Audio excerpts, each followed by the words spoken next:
We are live. We are live. Welcome to College Football's Peek Around the Corner with your host, Greg Pflugar. We cover everything in college football, including spring football games. That's how crazy. That's how passionate we are here at PATC.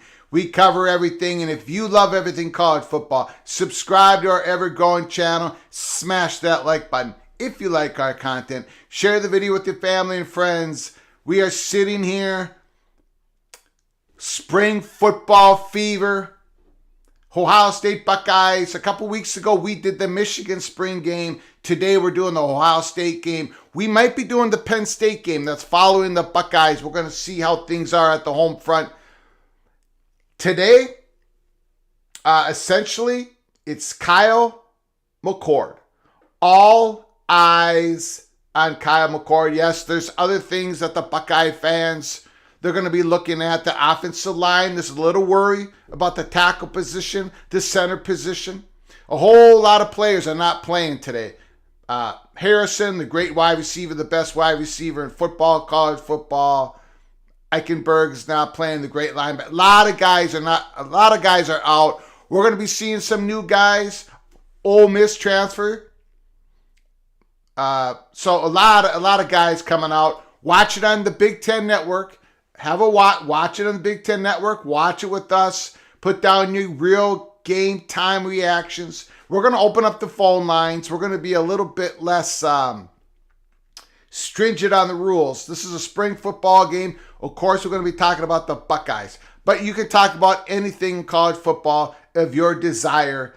But thanks for coming in, Randy Taylor, Mr. Badger, Jeff Olson, and Randy Taylor. Thanks for coming on in. Spring football, it's in the air. It's in the air. First, let's get to our sponsor. Again, we are so fortunate to have Blue Ridge Coffee Crafters. We invite you to discover the Blue Ridge Coffee Crafters difference. Clean, hot air, roasted coffee produces a smoother, a richer, a healthier coffee that is less bitter and less acidic. Our hot air roasted coffee uses convection heat to loft the beans for a very even heat transfer. The clean, the bright taste that people rave about is achieved by roasting the bean quickly and evenly while suspended on a bed of hot air. From craft to cup, hand-picked coffee beans to smoothest coffee beans in the business. The little general, the wife's favorite coffee she's ever had is Blue Ridge Coffee Crafters. There's a link in the description box. Hit that link if you want to buy yourself the best bag of beans, coffee you've ever had. And if you want to support this channel in doing so, put PATC in the comment section in Blue Ridge Coffee Crafters website. I appreciate it so very much. And there's also another link provided in the description box. The merch store is open. Peek around the corner. The official mugs and the hats are selling hot. So pick those up, order some. And we'll also be going to be getting some new products in the merch store here soon. And as you all know, anytime we see Cloak and Dagger, anytime I say it, even during a spring football game, remember the rules. Remember the rules.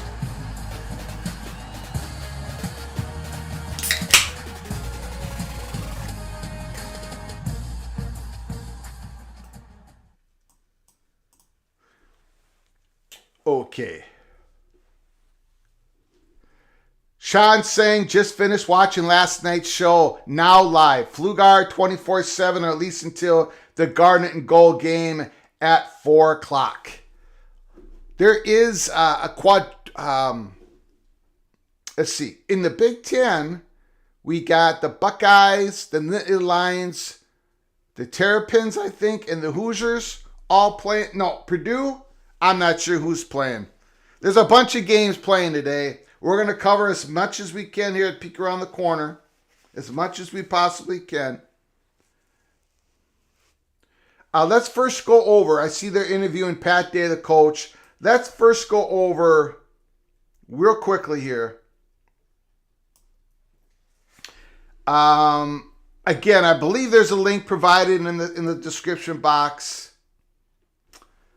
11 Warriors. Whoops. I guess I didn't attach that. Let's see if I can go a different route here. Hold on, everybody. Hold on. Here we go. Here's the article. We'll do it this way.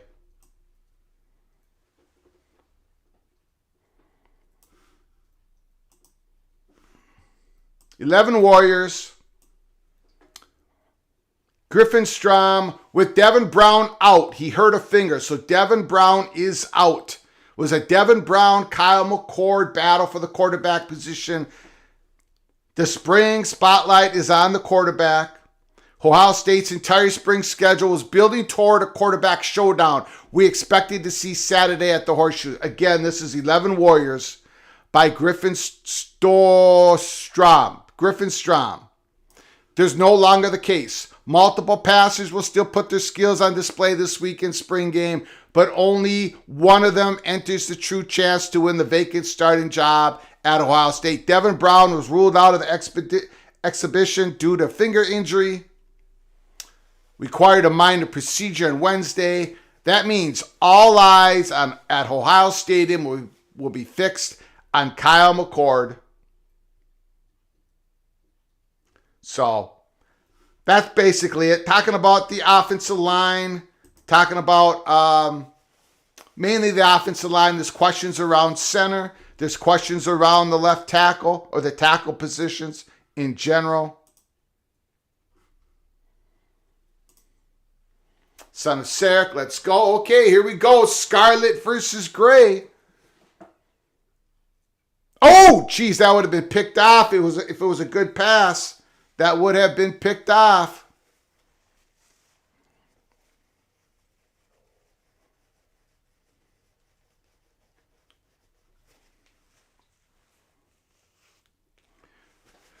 So we're going to go ahead and open up the phone lines.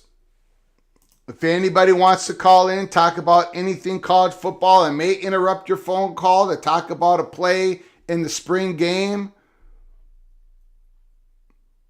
Yeah, I think the first couple possession, Williams, number 3, ran the ball. I read that the first couple possessions in the spring football game, they're not going to tackle. It's called thud. So when the pads hit, that's going to end the play. Then after the first couple possessions, then it's going to be tackle football except for tackling the quarterback, obviously.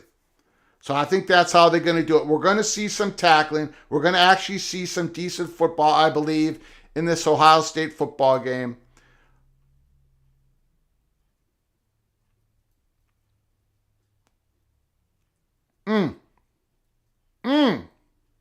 Not a very good pass there.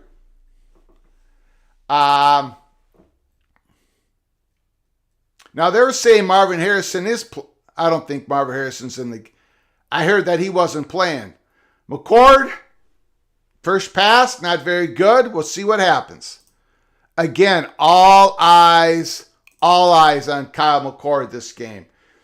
We've also had published articles from out of Ohio State reminding all of us that, they've had quarterbacks in the past, including the starting quarterback of the Chicago Bears, Justin Fields, who had a horrific spring football game, but yet he became a big-time player drafted in the first round of the NFL starting quarterback. So you can't always judge the future of the players who play in the spring game, but even Coach Day said, but you sort of, for most of these guys, you get a feeling of how they're going to produce during the season, how they produce early on in spring football.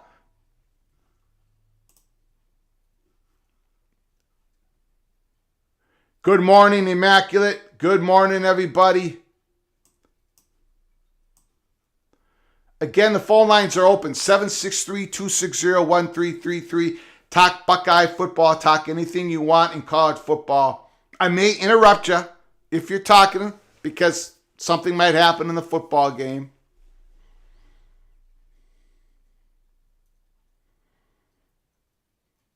Ooh, there was some tackling on that play. I thought they were just supposed to be doing thud.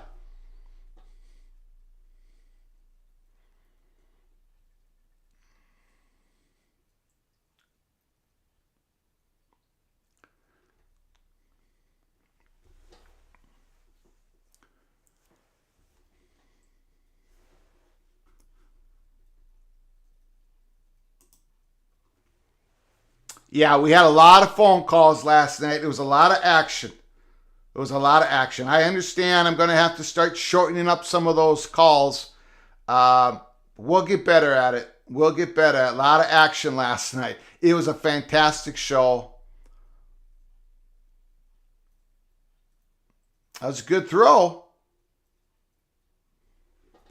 Graves with the catch. The transfer kid, that's that kid's from, he did play for Nebraska, number 14, the quarterback.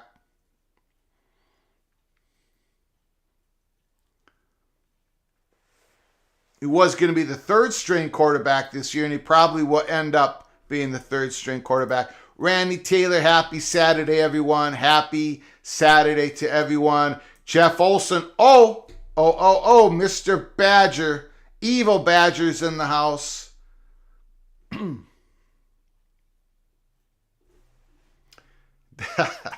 David Kreitzer. Just an FYI, if I ever mention Endeavor, it's a complete sarcasm. No problem. No worries. I don't know how they're keeping the scoring. It's got Gray has 3 points. Scarlett has 0. Gray probably got 3 points. I have no idea how they got 3 points, to be honest with you. We're not really worried about that. Mr. Buckeye's in the house. Jared Jones. Let's go, Buck. He has entered into the house that sits on the corner of Keith Jackson Parkway and Kirk Gowdy Avenue. Jared Jones is in the house. Let us know what you think, Mr. Jones. What are you seeing? Hayden, number 5. He's hitting hard. He's hitting hard.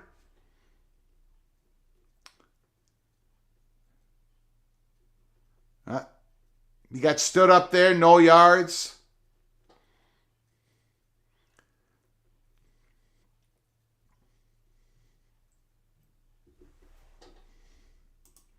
Randy Taylor, Gophers get a linebacker in the portal? I don't believe so.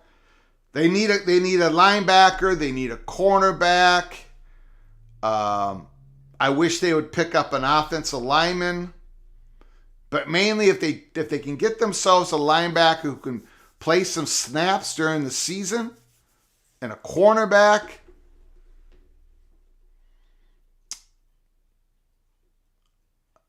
Ooh, that's a nope, incomplete.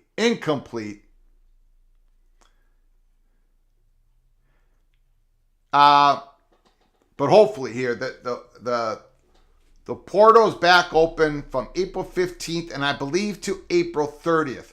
Correct me in the comments section if I am incorrect. I believe, let me look that up. I believe that's the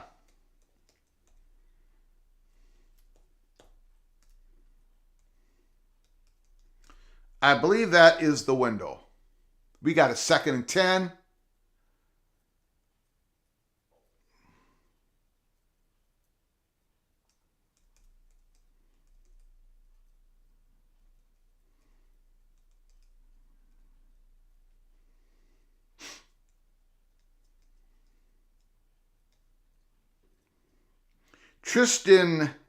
Tristan is 24 years old. I know he's been around a long time.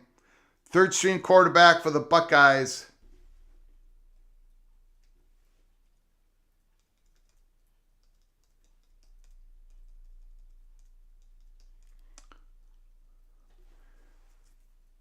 Third and 3, incomplete pass. Not a whole lot of offense early in the Scarlet and Gray game.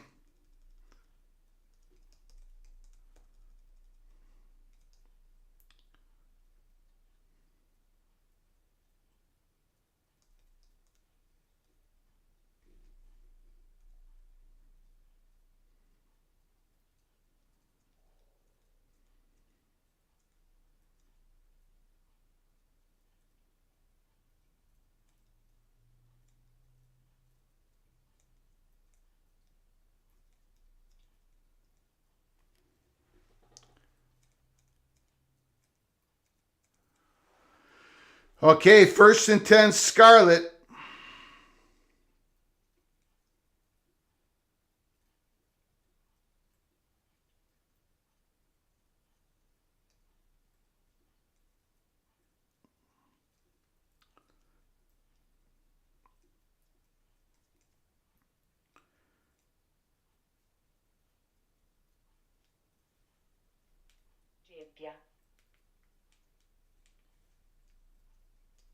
Gebbia.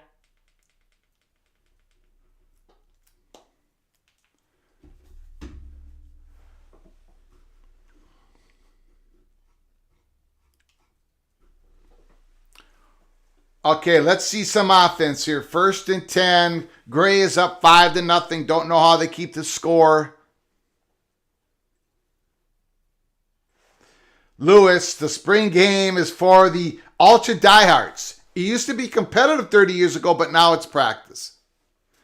I know the Gophers, Fleck treats it incredibly serious. I mean, he has a real game. Maroon versus gold, tackling the whole game, time. The scoring is exactly the same in a football game. This is the first year that the Gophers spring football game for next Saturday is not going to be like a real football game, other than not tackling the quarterback. The reason is the Gophers are so thin. It's ridiculous. They don't. That's why I got them at going 5-7. They're so thin that this is the first time they're not going to treat it like a real game. So Gopher games are fun to watch, the spring games. But most of these are just a practice. I like to watch them. Of course, I'm crazy. I'm a fanatic. Mostly I like to see the quarterbacks. I remember watching Joe Burrows at the Ohio State Buckeyes Spring Football game before he transferred. I thought he looked great. I mentioned it on Twitter. He was injured one of those years. Or maybe did I see him? I saw him in a spring football game. I don't remember what spring football game. But I said, man, that guy looks good. He had a knee brace on.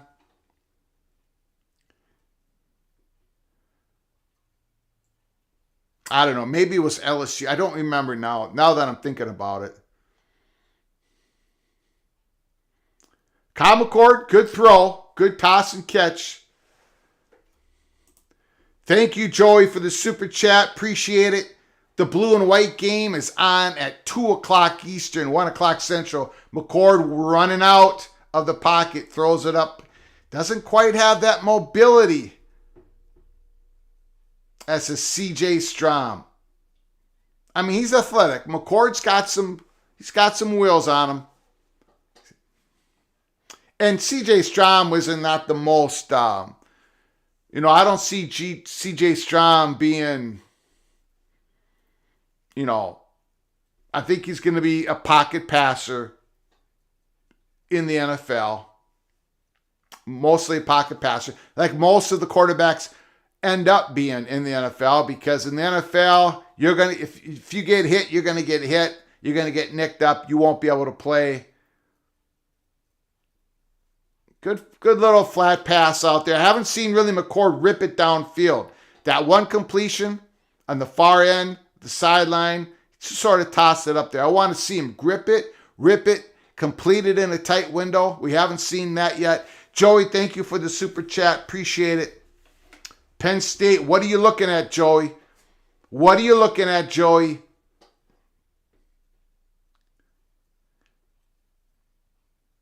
Quarterback Aller. See that Dan Marino tight spiral that he throws? Now that's a good play. That's a good play by Kyle McCord. Getting out there, tossing it. Lewis, do they wear puffy protectors on the helmets? Gophers don't. I don't see the Buckeyes wearing it.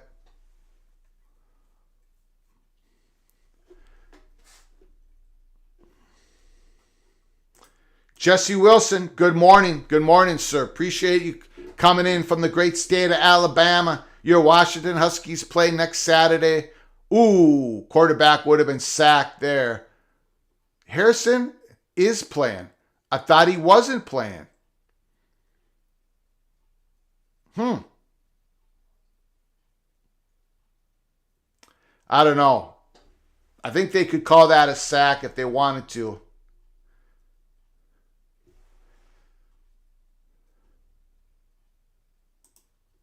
Not tackling, hitting, Scarlett, tackle the Grays.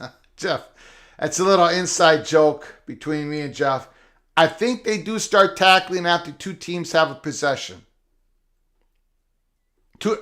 Each team have two possessions. I could be wrong on that. Not a good throw there. Not a good throw. Behind him, behind the big tight end.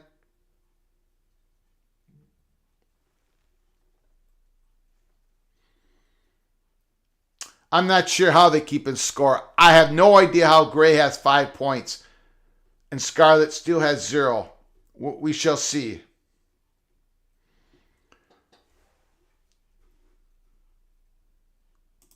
Immaculate next weekend is the Colorado Spring game. Would watch that one. That's on ESPN. Oh, now he's sacked. Offensive line is getting shredded. The O-line is getting shredded in front of Kyle McCord. He's had a run for his life almost on every throw. The defensive line is dominating the line of scrimmage early in the Ohio State spring football game. Son of Sarah, Harrison is going half speed and still getting open. The number 1 college football receiver. We have him number 4 on our way too early Heisman watch at peek around the corner. That was batted down. 4th and 10. What does Scarlett do? Receiver slipped. Number 17 slipped.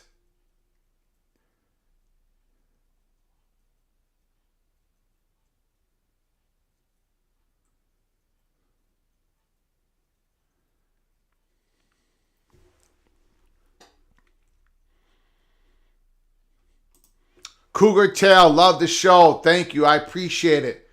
Ooh, he missed that. He missed that field goal.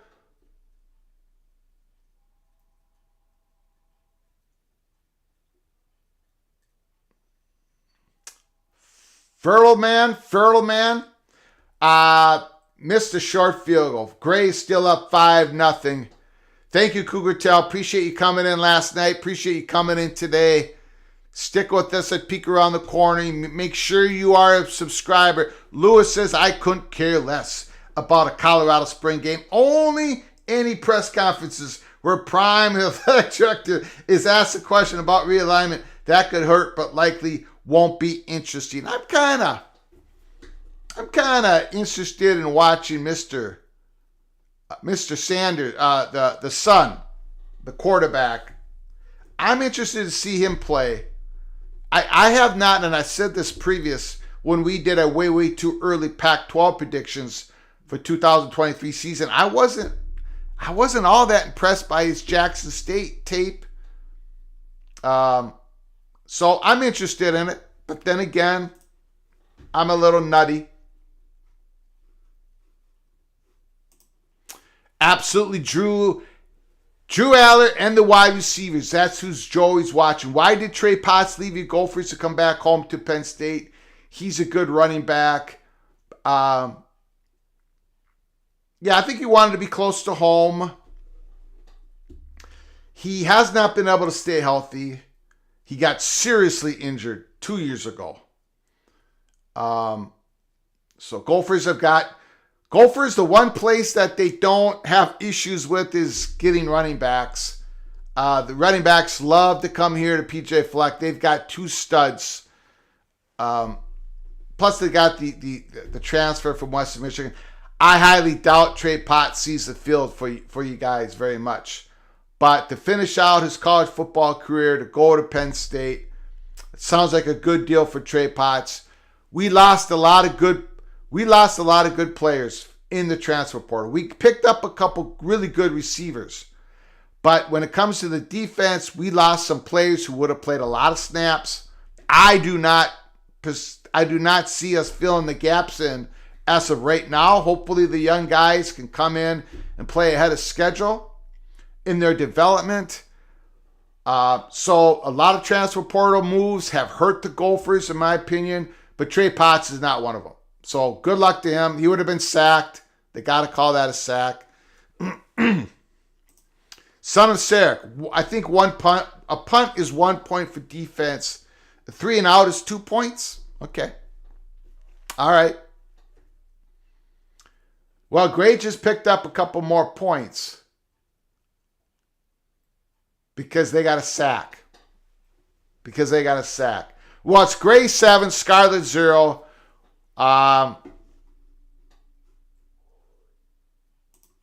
Immaculate says Tristan is running for his life once again. On both sides of the ball, there's no question about it. The defensive lines, the linebackers, the front sevens are dominating this spring football game. Immaculate says, Lewis, it matters because we'll see if it's all completely hype or if there is fire under the smoke. Colorado knows that game is going to be nationally viewed and heavily watched. Lewis, there's no way to tell how good anyone will be based on the spring game.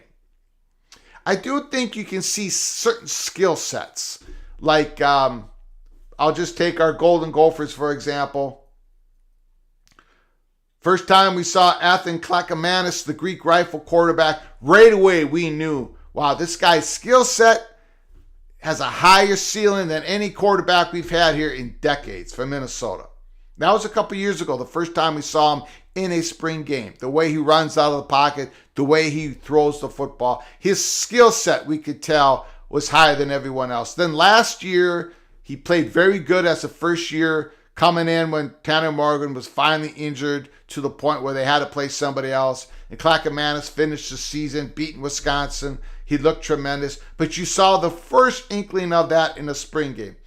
Yeah, you don't really know how good these players are based upon a glorified scrimmage. But sometimes you see an extra speed of a linebacker here or the range in the cover.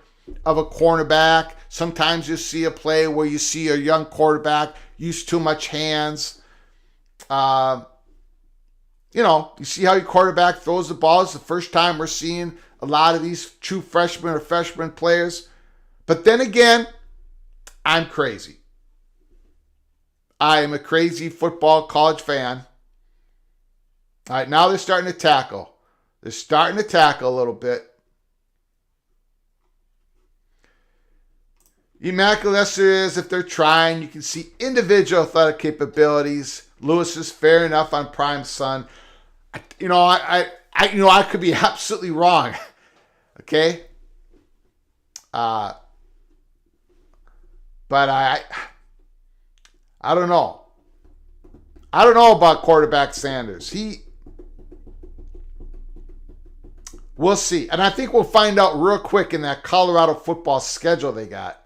They start the season, tell me if I'm wrong, they start the season opening up against TCU. Yeah, I think so. I think they're a 14, 18, 16-point underdog. And then they play against Nebraska. We're going to find out real quick if quarterback Sanders, forget about Deion Sanders for a moment, if quarterback Sanders is ready to play in a Power 5 league. I have my questions. I have my serious doubts.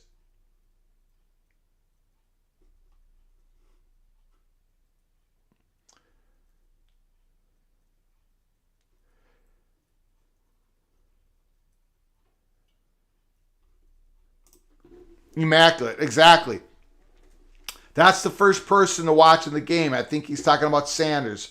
They actually have a pretty good, solid defensive back room, it seems. Will they play it tight, or will they be told to give some room, allowing the quarterback to look good? I hope they play it tight. Wet Blanket says, you stole the Portal guy of ours. I wish him well. I'm not Wet Blanket. Let us know who you're talking about. If you're talking about Penn State taking Trey Potts from us. TC and Nebraska early. Yes, I think that's what's on Colorado's schedule.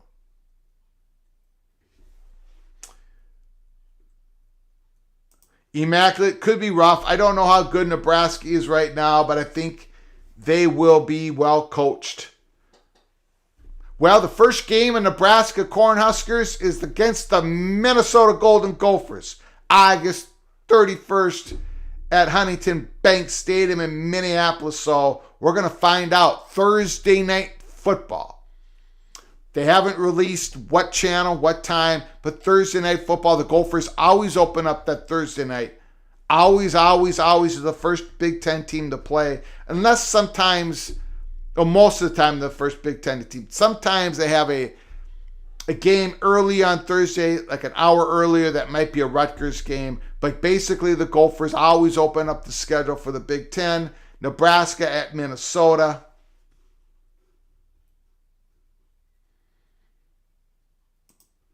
Lewis gives credit to Colorado. No patsies on the schedule. They're showing some highlights of the great Marvin Harrison Jr. Man, is he going to be a player in the NFL? Holy smokes. Okay, I want to see Kyle McCord grip it and rip it here. Okay, throw the ball down. 15-yard throw. I want to see some arm action. We haven't seen it. Let's be honest. He's made some nice little plays out of the pocket, flipping the ball. Let's see a grip and rip throw. Let's go. Right here. Back to pass. Nah. See, come on. You got to step into one here. Step into one.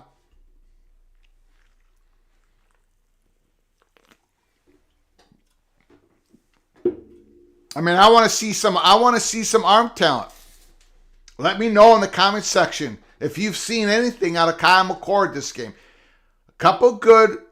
Some good pocket presence, getting out of the pocket, so throwing some flat passes. His O-line's getting dominated, no question. But let's grip it, rip it into a tight window. Okay, we're end of the first quarter. That's what I want to see. I haven't seen it. Lewis says Nebraska historically chokes in their opener. Pressure on the Golden Gophers. I'm surprised the line has stayed at Minnesota -8. That line's going to drop. -7, -6. That line should be dropping. With what's been going on in the transfer portal for my beloved Gophers, I know there's a lot of question around Nebraska's quarterback situation. I am not a Jeff Sims fan at all. The transfer from Georgia Tech and Casey Thompson, we don't know about his availability. I don't know. He's had some injuries in the thumb and other, like the shoulder, the labrum. Don't know if he's going to be ready. We'll see.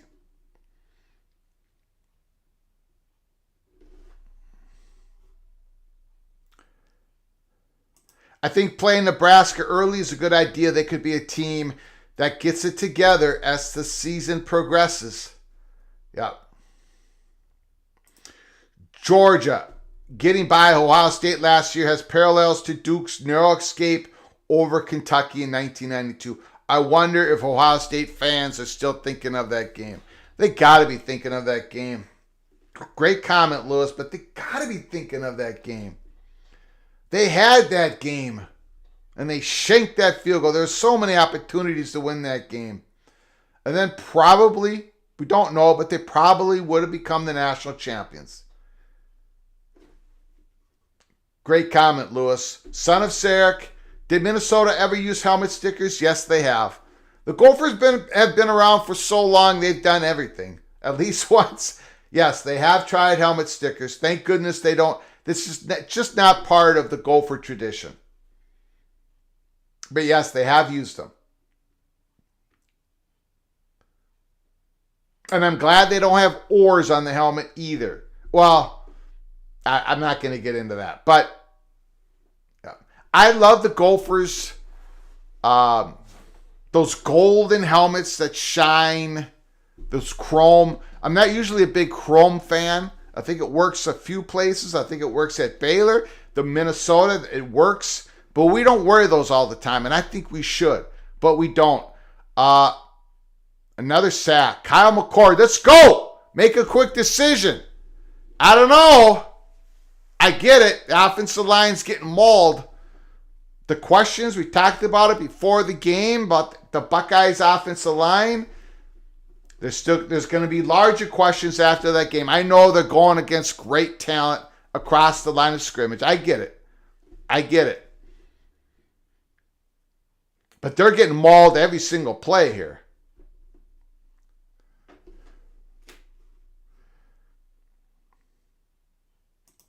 Joey, Jim Knowles, the defensive coordinator, if he can stabilize the defense, Ohio State is the team to beat this year, in my opinion. I just don't see Michigan quarterback McCarthy being a major factor when they play the Buckeyes this year. We'll see. I got the Nittany Lions, baby. Right now, I got the Nittany Lions, Joey. I got your Nittany Lions. Lewis, thank you so much for the super chat. I appreciate you.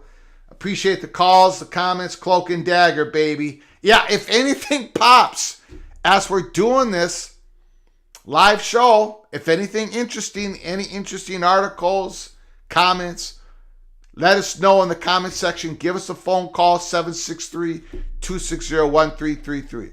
We're primarily talking about the spring football game. Gray is up 12-3 over Scarlet. This spring football game, it's been about the domination of both defensive lines.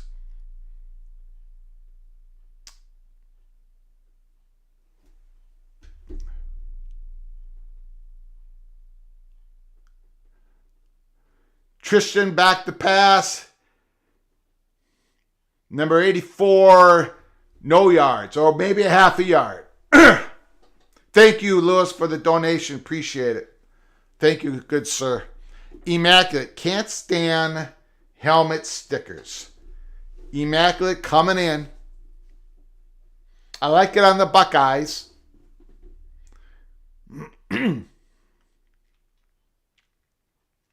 mean, how many programs use helmet stickers? Knocked down by number 2-4, Matthews. That was a good play. Number 24, knocking that pass down. How many programs use helmet stickers? Not a whole lot.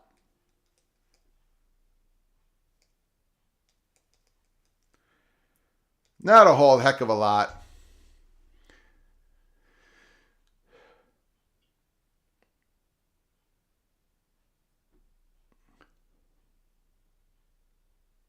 Third and 10. Now, again, I'm probably behind you guys during the game. I'm probably a play behind you. That's just how it works with OBS, whatever. My television. But that's okay. You just see the reaction. You're going to know the play happens before I do, probably. On most cases. That's not a big deal. The Buckeyes give out too many helmet stickers. By the end of the season, everyone has a full helmet, it seems. That's true. That's true. Michigan, they fill up their helmets pretty good. Punting formation.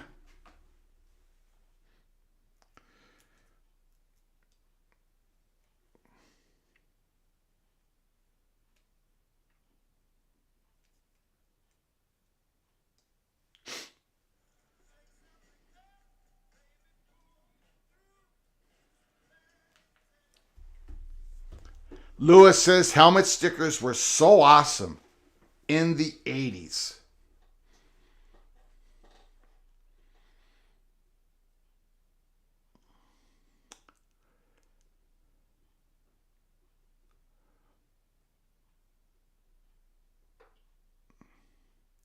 Okay, McCord, you got the ball back. Let's go.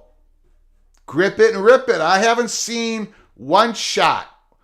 I'm not talking about a bomb, although that would be nice to see. I'm not talking about a deep post. I'm a slant pattern, 15 yards, button hook. Grip it and rip it. I haven't seen it yet. Set your feet. That's not going to... See, that's just... I have no idea what that is. I'm treating this game like a real game. I just want to see the skills, this arm of Kyle McCord's. 5-star recruit. Kyle, Devin, Tristan. Let's go. Set your feet, grip it, and rip it. There it is. There it is. Throw it. Throw it. Now, see, that's the completion. But when he threw the ball, he jumped in the air. Did you see that? His feet were off the ground when he threw that football. He got away with it. But I want to see a major league throw by a major league 5-star recruit. We haven't seen it.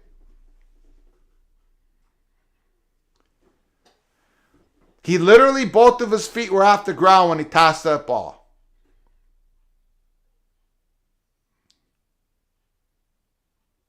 There we go. That's a good throw. That's his best throw. That incomplete pass, that was a quick release. That was accurate. A little bit behind, but that was a good throw. Good toss. There we go. I wanted to see something like that. There we go. Not bad, not bad, not bad at all. For me, that showed skill set right there. That showed me a certain skill level. It wasn't completed, but he actually set his feet. Kyle McCord set his feet, threw the ball, quick release. That was quick.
Gray 19, Scarlet 3. 8 minutes to go in the second quarter. Phone lines are open if you want to call anything college football. 763-260-1333. Man, look at it. It's just getting mauled. No running room. No nothing. If this was a fight between the offensive line and defensive lines of both the Gray and the Scarlet, whoever would be in the corner of the offensive line, they would have to throw in the towel. Call the fight. This is a complete domination by both defensive lines.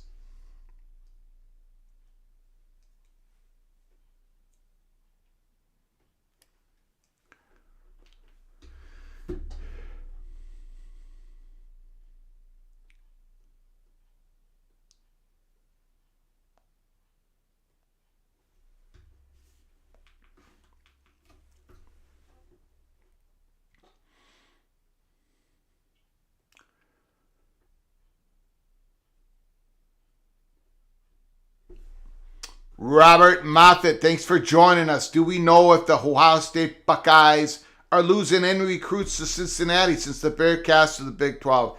That's going to be difficult.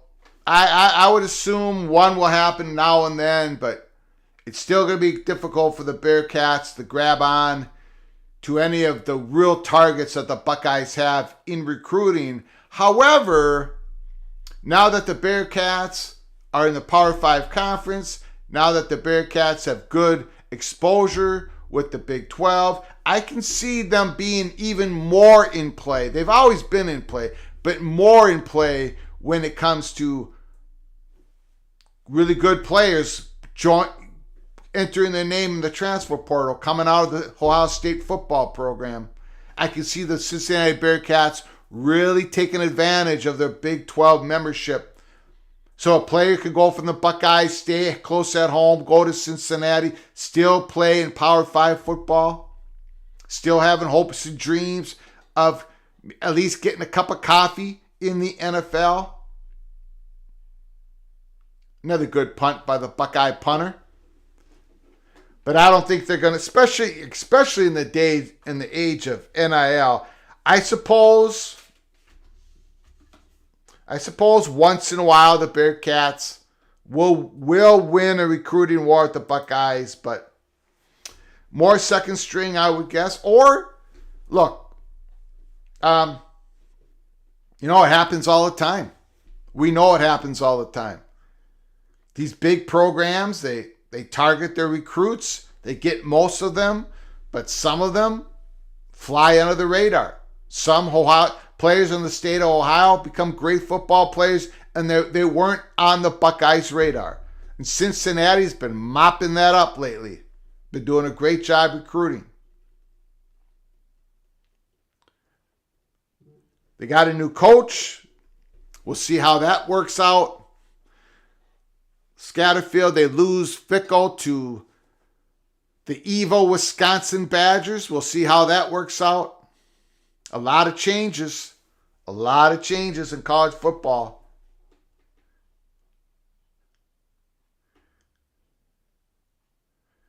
Okay, McCord's back in. We did see a good throw last time he had the football.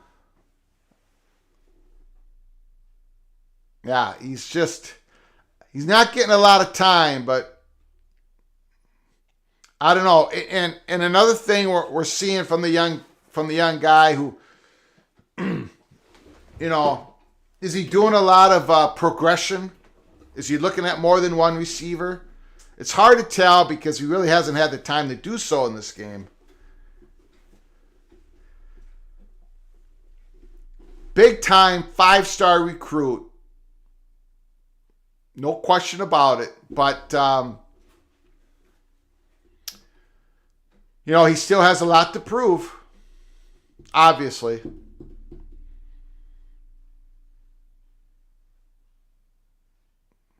We missed a play there. A running play by Hayden.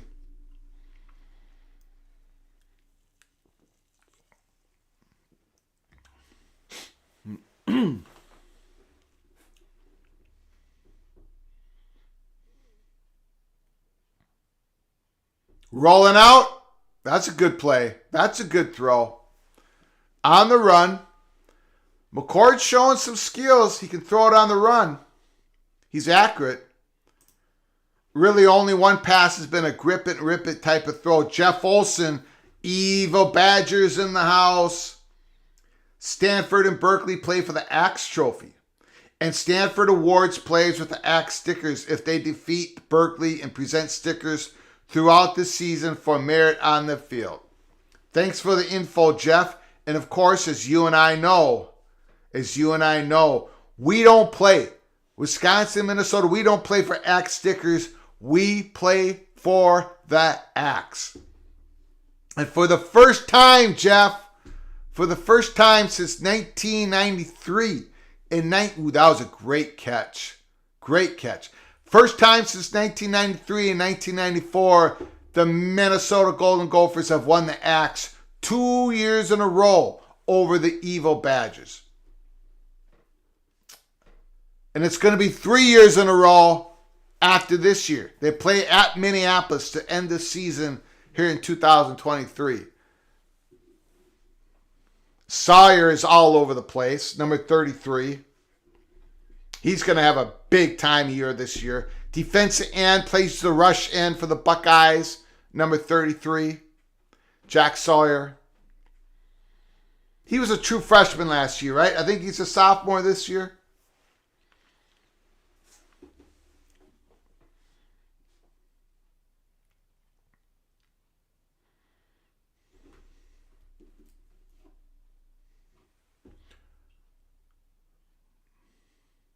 Okay, they finally got some running room. Good tackle by number 30. Good tackle. Looks like a safety come in. Got to the line of scrimmage pretty fast. Made a shoestring tackle. Let's see you throw that ball. McCord. Little pitch and catch. That O-line is getting just mauled. I mean, the snap, bam, there's penetration. Right after the snap, penetration. They can't hold their blocks. They're getting decimated out there.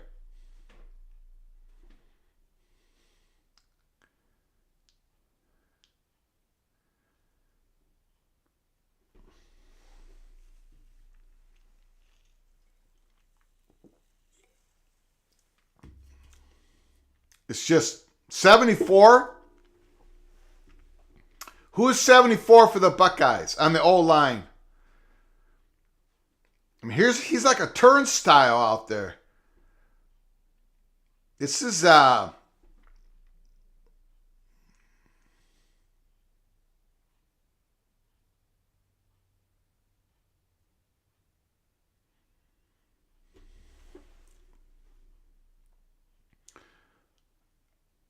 yeah, there's, I don't know. I'm, not a good throw. Kyle McCord has had one legit throw today. One legit pass that showed some skill. The left tackle got pushed right into McCord's grill on that play. Just got mauled. Look at 74. Watch 74's blocking here. And the center's getting mauled too. Okay, he got rid of that. That's okay. I mean, again, the throw's not in the position where the receiver can catch it.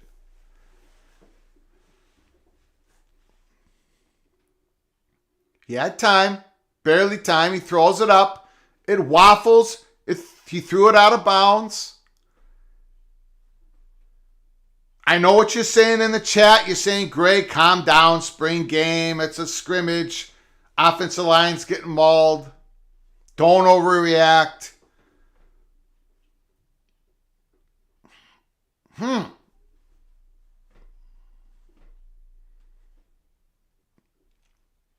I'm trying to be measured. Let me say this. This is not an eye-popping performance from Kyle McCord.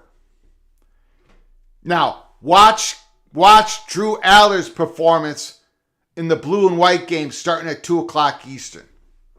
We'll compare the two. Am I crazy? Was Greg Pflugar crazy for picking Penn State to win the Big Ten championship this year and not the Buckeyes and not the Wolverines? Or was Greg Pflugar crazy like a fox? Let me know. Let me know in the comment section. Jeff Olson, Clemson awards paw stickers. Yes, they do. They're kind of big on those helmets. Immaculate says, is it because the O-line is that bad, or is it because the D-line is that good right now? Their D-line is spectacular. Their offensive line, there's questions. People are seriously worried about Ohio State's O-line. The left tackle, both tackle positions, and the center position.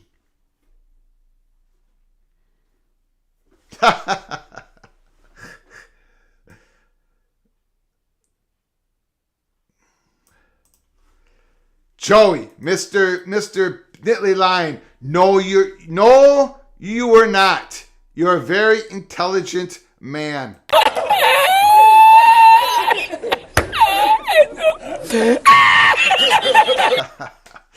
Okay. Tristan Gibbia, however you pronounce his name, number 19, goes all the way, touchdown. Big touchdown run. The offensive play of the day.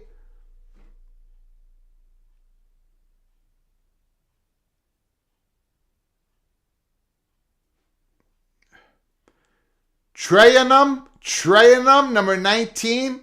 He's a big back. He found the crease.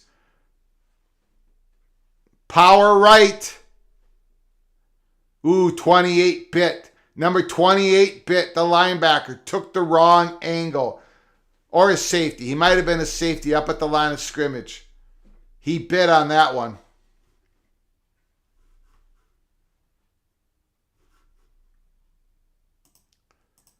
Jeff Olson. Florida State has tomahawk stickers.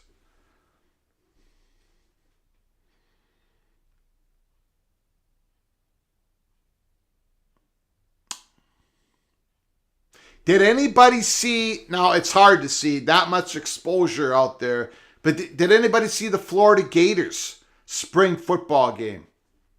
Played Thursday night. Florida Gators offense, it's going to be bad. Ladies and gentlemen, the Gators it's going to be a bad season. And Jeff Olson, not to pick on your former Badgers, but Graham Mertz, the quarterback who kind of led, not really led, the Badgers the last 2 seasons, transfers to Florida, and they've got him geared up to be the starting quarterback of the Florida Gators. Whatever the over-under is on win total for the Gators, I'm going under. I am going under. Big time.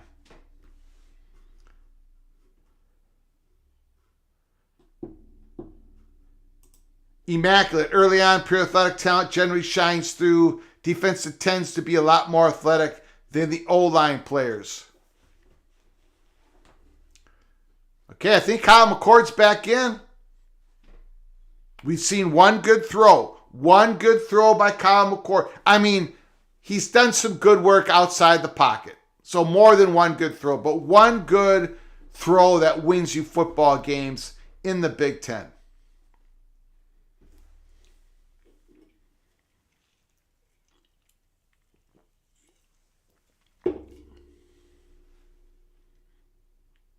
Okay.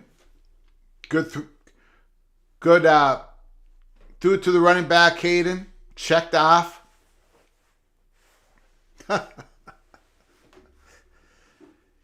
Jeff Olson, will Mertz shine?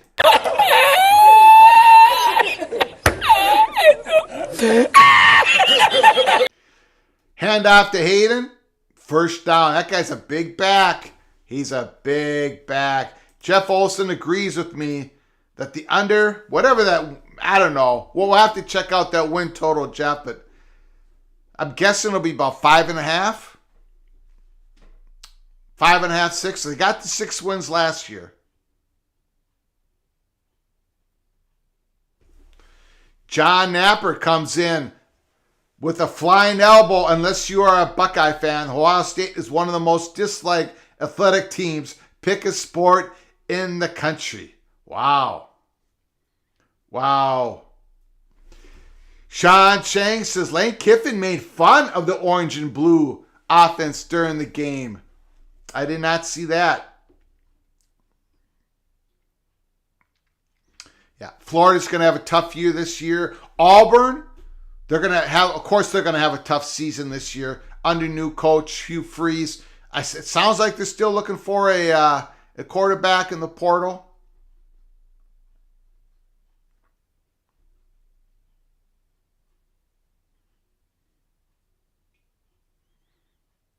We got 54 seconds left in the first half. 23-10 Gray. Kyle McCord back to pass. He gets flushed out. And he just runs out of bounds. A lot of those plays in the spring game. Not a whole lot of pocket passes for Kyle McCord.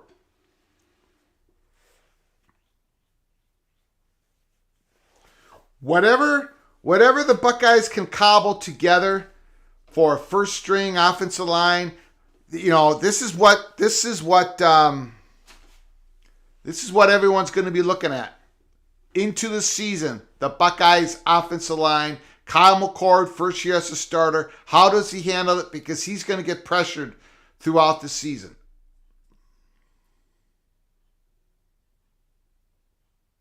Wow. Terrible pass. He gripped it and ripped it. There was no window there.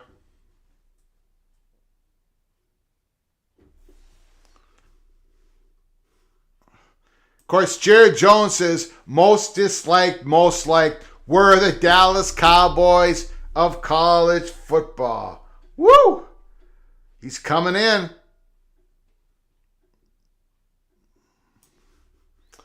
Joey says Mertz looked like a Heisman winner that first game he played. What happened to the guy? Graham Mertz was a guy who Wisconsin could never, they limited him because he couldn't progress the field. They literally had Graham Mertz say on every play, you look at the right side of the field or look at the left side of the field, but do not look at the whole entire field.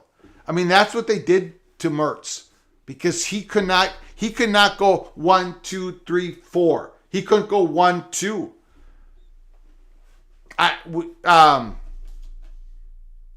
Jeff Olson knows this. I think Graham Mertz, I think Wisconsin even though Wisconsin hasn't won the division the last couple of years, even though Wisconsin lost to Minnesota the last 2 years for the first time since 1993-94, I think Wisconsin even overperformed because Graham Mertz was an absolute anchor to that program. And I'm sure he's a good guy. He's working hard. I hope he does well at Florida. But I think people figured Graham Mertz out. Wherever he went first, that's it. That's where the ball was going. So the defenses just watch where Mertz looked at. With other quarterbacks, that's dangerous, right? Quarterback looks right, turns, boom, pivots, bam. Not with Mertz. You don't see that with Mertz. It's Mertz looks right. If there ain't something there on the right side, he's going to throw it away or run it. Defenses figure that out. They anticipated from the very get-go on where he was going to put the ball the first time he looked wherever on the field.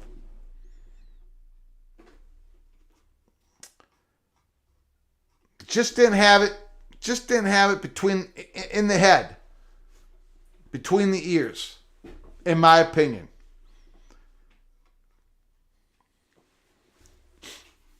We got 11 seconds to go in the first half.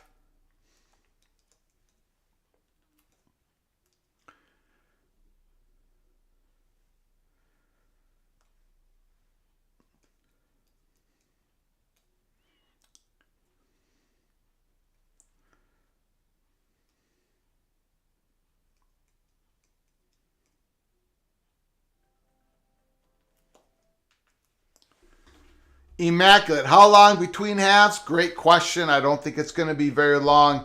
We got the time. The time is 12:05. And these games, this game is supposed to end at 1 o'clock. So, I'm sorry. It's 1:05 Eastern time. Game's supposed to end at 2 o'clock Eastern time. So, we're already over halfway, and I think that they'll probably have some more running clock in the second half. This halftime won't be long at all. He's sacked. They got to give him a sack there. Again, I don't know. I mean, the offensive line's getting destroyed. Absolutely destroyed. Both lines, first string, second string, I don't care who you got out there. They're all being crushed.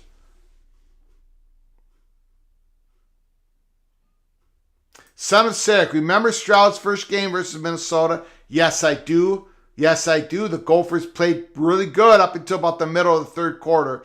They called 13,000 screen passes because Stroud couldn't hit anyone downfield. Maybe he should call some screens for this terrible O-line. That's true. But at least, that's all true.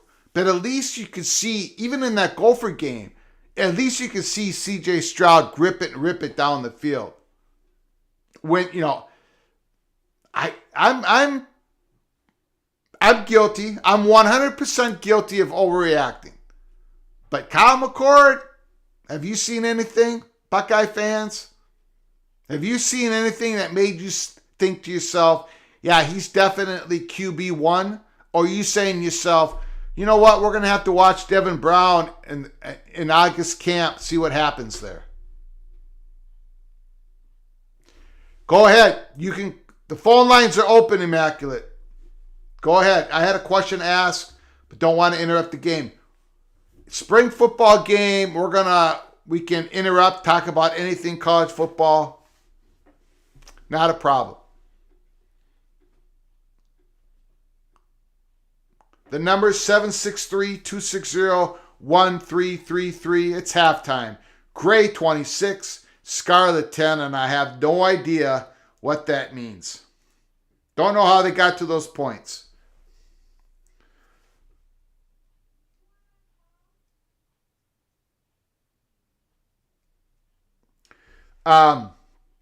Marcus Freeman, Notre Dame's head football coach, is also saying that his defense is way ahead of his offense during spring camp.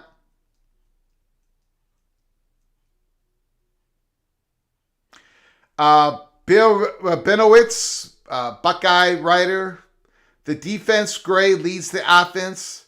I'm not going to go into detail, but the defense clearly has outplayed the offense.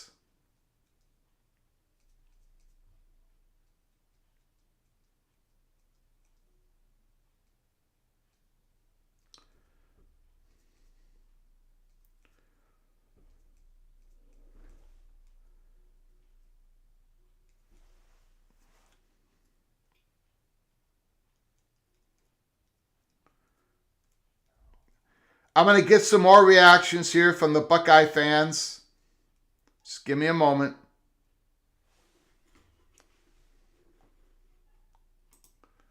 Joey, glad McCord left Pennsylvania to play in Ohio, and I'm certainly glad Aller left Ohio to play in Pennsylvania. Wow. Wow, that's the money shot so far out of the chat room. Woo! Whoops, that was the wrong one. I did not mean that. I meant that. Okay, let's get some reaction here.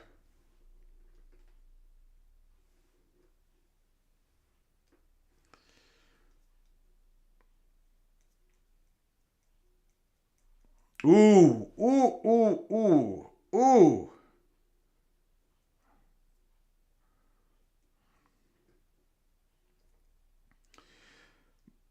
Kyle McCord on Bucknuts.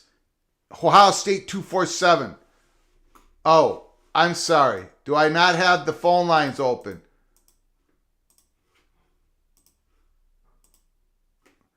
Okay, give it another try, Brian. My apologies. Give it another try. According to Bucknuts, Kyle McCord is a pedestrian.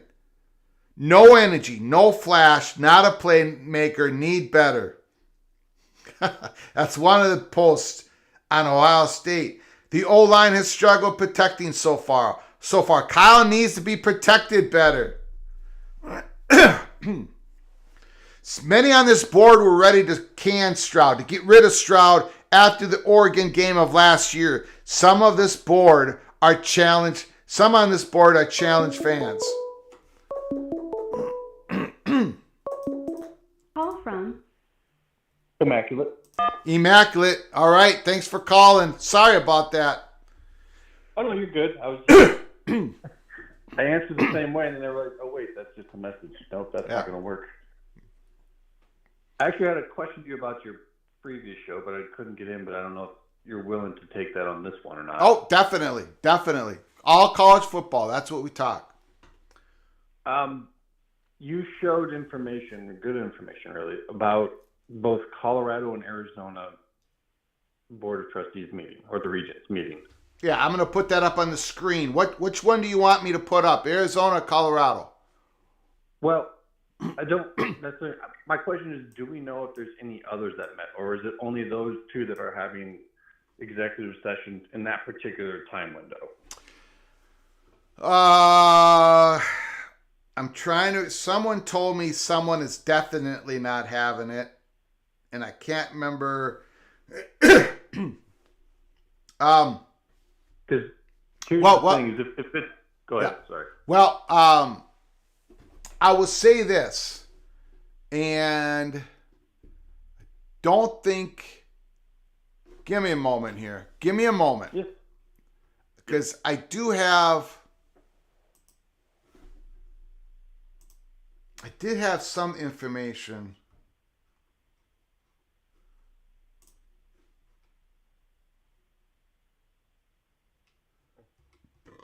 Okay.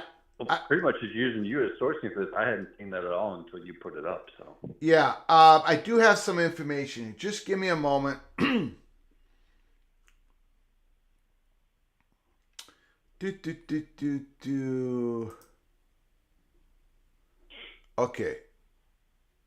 Okay, I'm gonna put this up on the screen here.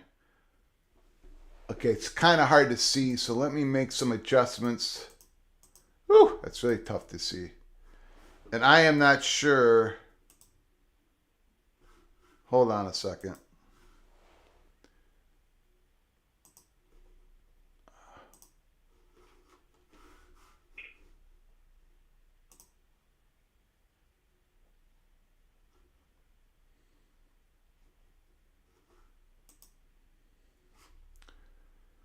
Oh, I want to show this to you because there's some interesting information. I'm glad you made the call.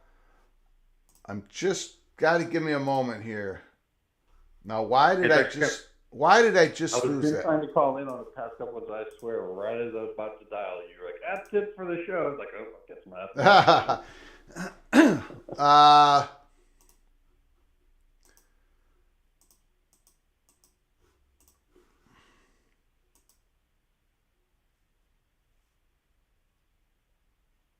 Okay. Well, I can't. I'm trying to get it to everybody can see it. We can see that. It keeps bopping on over on me. Okay, so it says here April. Okay, so this is the Arizona Board of Regents. This is more detailed than what I showed last night on the show. If you see. On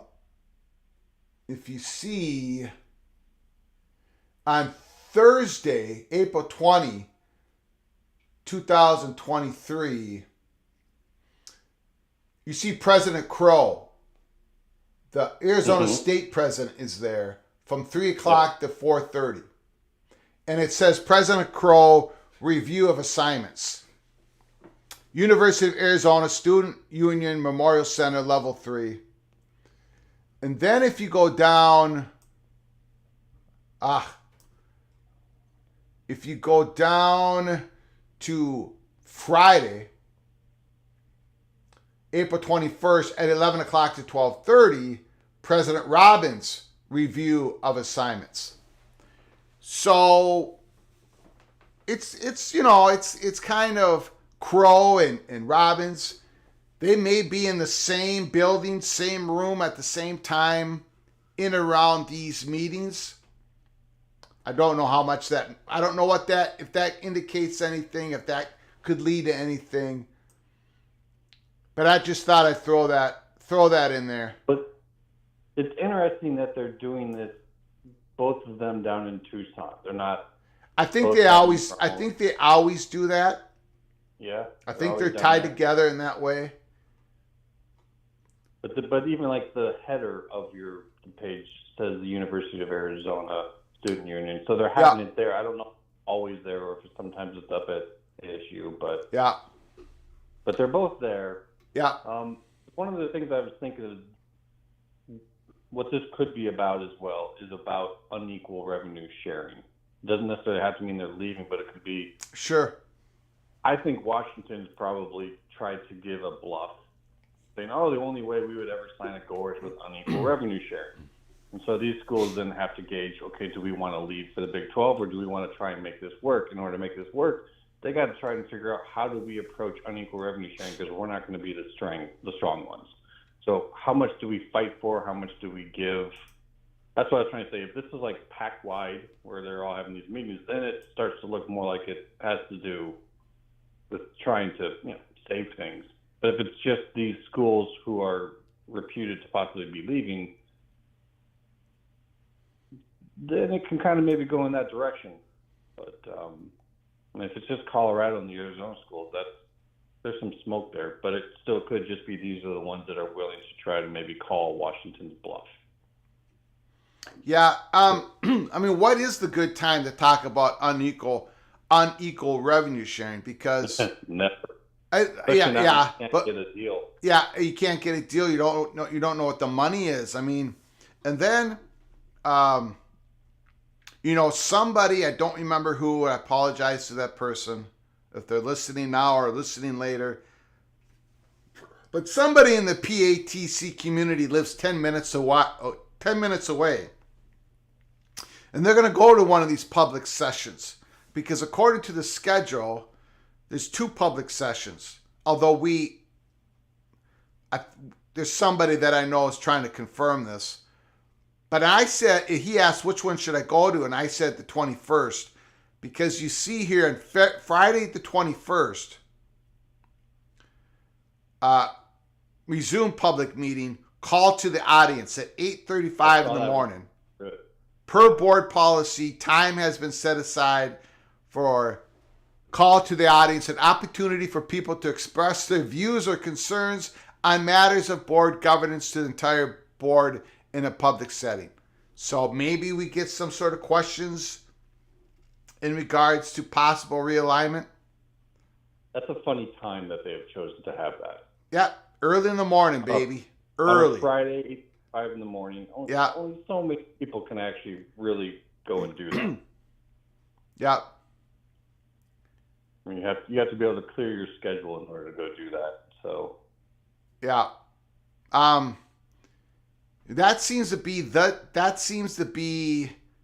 because the other public hearing I got on the screen here, Thursday, April 20th, 9 in the morning, resume public meeting. Greetings and announcement from the board chair. Then at 9:05, discussions with the University Arizona president concerning Arizona's long-term health needs. So really the only one where the audience can ask questions is that Friday at 8:35. So if anything is worthwhile popping during those Arizona meetings, I think it's going to be in the morning of February 21st. But, I could be wrong. Yeah, it'd be interesting to see if any media, online or local or national, would actually show up to ask questions at that. You would think some local media would be there, right? national media probably doesn't want to burn bridges by asking No, tough questions yeah, like that. yeah. So probably not. So Probably don't want to local burn the resources for something like this, but that they'd rather get that information through a leak yeah, rather than yeah. publicly listed meeting where it's all shown. But like that's just what I'm curious about, because if the more that are doing this, the more likely it has to do with like they tried to say that this is about rules and things like that, but that would require everyone, at least in the Power Five, to be having these same type of meetings, because that's not just going to be a couple of schools meeting about larger rules. Yeah, the next set of meetings for University of Arizona that is scheduled on the calendar is I forgot the dates, but sometime in June. So they're meeting now, and they're not going to meet until June unless they do one of these where they schedule something up real quick because something is popping. But yeah, I'm just going through the schedule here of what's being talked about. It's really hard to figure out what they're,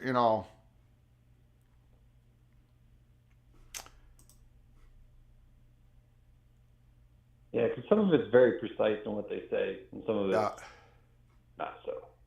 Yeah, so I think what's worthwhile to us, if there's anything here that's worthwhile, hopefully someone asks some pointed questions at 8:35 Friday, April 21st, 8:35 Pacific time, I'm assuming.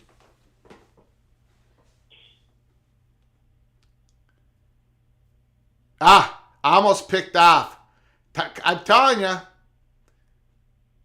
I don't know. I don't know about this Kyle McCord. This has not been a good performance. That was terrible right there.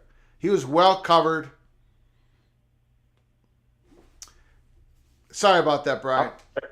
A quarterback to be skilled enough coming in as a 4 or 5 star to be able to have at least a few good plays. Yeah, he's had one. For me, he's had one really good throw, but other than that, not a whole lot to. He's not shining, that's for sure. And they have high expectations there. If he's looking bad, things could turn on real quick. Yeah. He has to be the guy, because Devin Brown hasn't done. He hasn't thrown any. I think he's had one play in college football, a couple plays, couple snaps, maybe a running play. He hasn't thrown a pass yet in college football. So Kyle McCord has all the advantages. Devin Brown is injured with a finger injury, and Kyle McCord does not look good today. Isn't there another open portal time coming up? It starts today. I think it goes from April. Steve said Ohio State has quarterback issues. I wouldn't be surprised to see some folks test the water and see if Ohio State wants to grab one. Yeah. It could be. We'll see. I don't know. That's kind of dangerous to do that too. You kind of mess with the minds of those who are in your quarterback room. Yeah, but if everyone else on the team is like, we're not sure about them, then you get the rest of your team lined up by possibly bringing in someone. Yeah. Well, that's pretty much all. I'm just kind of curious to see where the Colorado and Arizona thing was going in terms of whether this was widespread or if it was focused with just those two schools, or in essence, Arizona and Arizona State in one. I think it's. For all I know, it's just those two schools, and the Colorado one to me is very suspicious. The Arizona one, I don't think it's hard to tell. I don't think we'll know until that Friday morning if somebody asks a pointed question. We're hoping for it. We're gonna try to send someone down in the PATC community. There is one person who says they live 10 minutes away, and they're thinking about it, so we'll see. Well, we'll have to wait and see. I just think the timing makes it to where there's just no way they're not talking about the subject. Yeah. But at the same time, don't really know. But anyways, I appreciate it, man. Appreciate it. Great call. Thank you.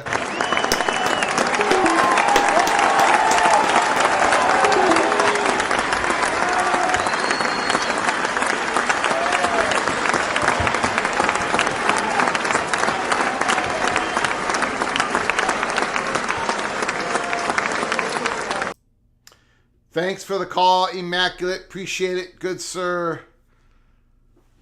Son of Sarek says, Dave must be listening to me and my rant on screen passes. Opie comes into the room. Thanks, Opie, for coming on in. Washington holds the spoon that stirs the pot. They know everything that is going on. I believe they're slowing things down as well as to force universities to bolt so they can get it to a Big Ten invite. Just my opinion. Opie believes there's a whole lot of cloak and dagger being done by the University of Washington.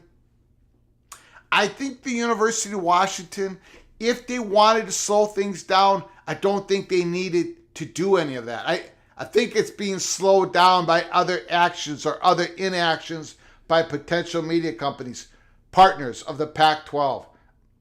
If there is a chance to work to resume talks with the Big Ten, and I think there is, to get some deal done, potentially maybe a lot of hurdles still in front, I think all this is played out as well as possible, as well as it could have for the University of Washington. Some things have fallen in their laps. In other words, the Pac-12 has not been able to get a deal good enough to sit in front of their Pac-12 presidents. So that has worked out well for Washington. I don't think they need to use the invisible hand at any measure. I don't believe President Kase has had to really do any of that cloak and dagger. Kyle McCord still running out of the pocket, getting tapped. I'd like to see you make a 15-yard completion right now. Right now, McCord. Throw the ball downfield, show some skills before this spring game is over. Immaculate. Yeah, I would love to know if Washington's being genuine in their discussions or if they're simply doing the job of holding up the process. In my opinion, Washington already has the votes for the Big Ten. It's just about the timing. McCord again. Either there's nobody open or he can't find anybody open and he can't get enough time to find anybody open, or the combination of all thereof. But McCord is running out of the pocket every single play. Two big storylines coming out of the Buckeyes Spring Football. The defense is dominating the offense. Defensive line is dominating the offensive line. And Kyle McCord hasn't put anything together. He's thrown one good, legitimate, good pass this whole game.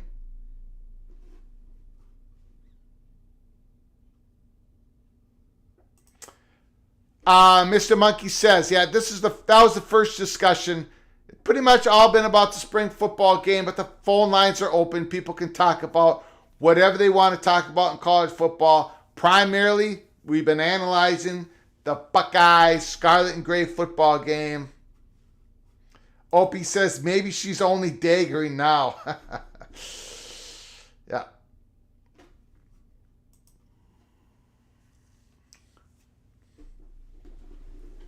Thanks for joining us, Mr. Monkey says, and everybody else that is in the chat room. Scarlet and Gray. Tristan. No, that's McCord. Man, that's a sack. He's just yikes. Yikes.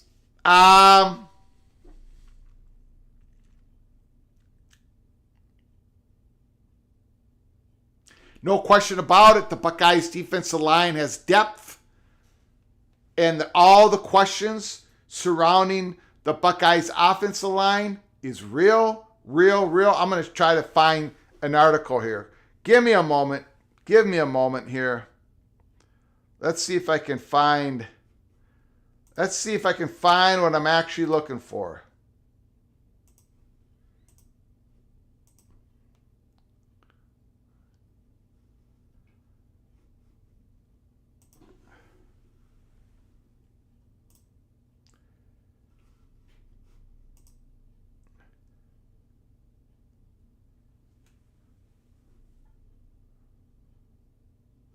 Okay, let's see if this works. Offensive line needs to hold its own. Outside of who will start at quarterback, the biggest personnel question, this is from 11 Warriors. Outside of who will start at quarterback, the biggest personnel question surrounding the Buckeyes going into the 2023 season is whether the Buckeyes will have 5 offensive linemen they can rely on as starters. Going into the spring game, it's clear Ryan Day doesn't feel great about the answer to that question.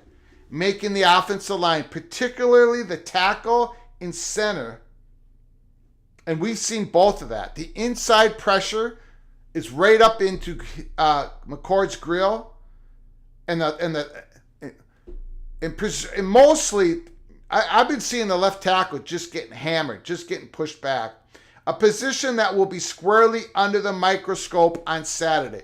The offensive line is going to be under the microscope, and they have failed miserably in this spring football game.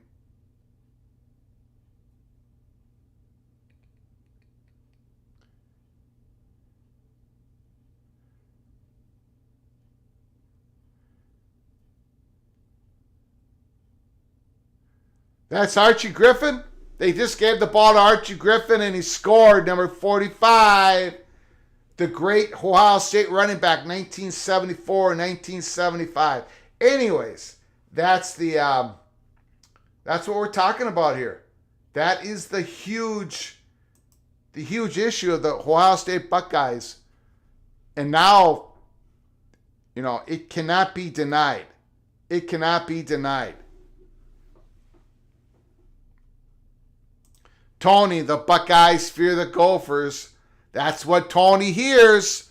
Buckeyes play the Gophers second to the last week of the season.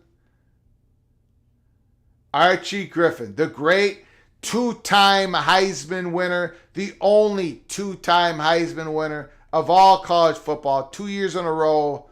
Caleb Williams is going to try to match that.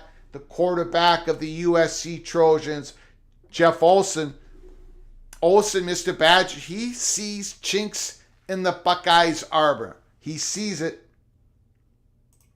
Immaculate. From what you were saying about this game, got to watch that transfer portal for quarterbacks showing on it. Sharks are going to smell blood in the water. Now, to be fair, Skull Ducky says it, to be fair, Ohio State has some monsters on the defensive line, and they've got depth on the defensive line.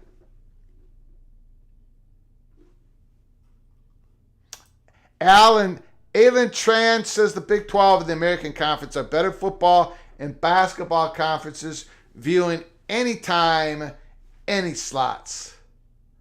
Alan says, or is that Elaine?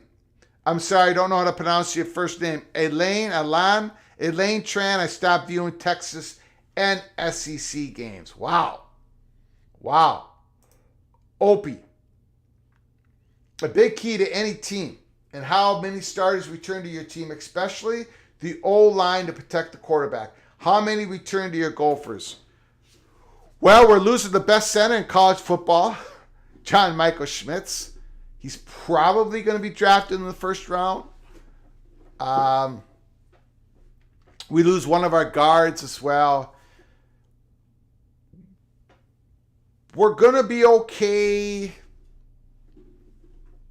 We get back Quinn Carroll, Esri from the left. Our left tackle is great. Quinn Carroll was our right tackle last year. He might be moved to right guard, but I think we're going to be okay. I think the Gophers are going to be okay on the offensive line. 2 years ago, Gophers had a great offensive line. Last year, we took a step back. This year, we're taking another step back. The defensive line has to grow up. We lost Trill Carter, our starting defensive starting defensive tackle in the transfer portal. We lost one of our linebackers who would have gotten plenty of snaps. We lost Benny Bishop, our cornerback in the slot position. He just committed to West Virginia. We lost some guys. We've lost some horses. The O-line, I think we're going to be okay. Thank goodness we have a very, very mobile quarterback, and Athan Clackamanus, the Greek rifle. Because for the last 30 years, we haven't had a mobile quarterback who can actually throw the ball downfield. The Gophers do have that. But because of all the problems with depth on defense, I got the Gophers going 5-7. The O-line should be okay. Should be okay. Joey, I definitely remember and watch Archie Griffin win those Heisman Trophy. He was a hell of a college football running back. Absolutely.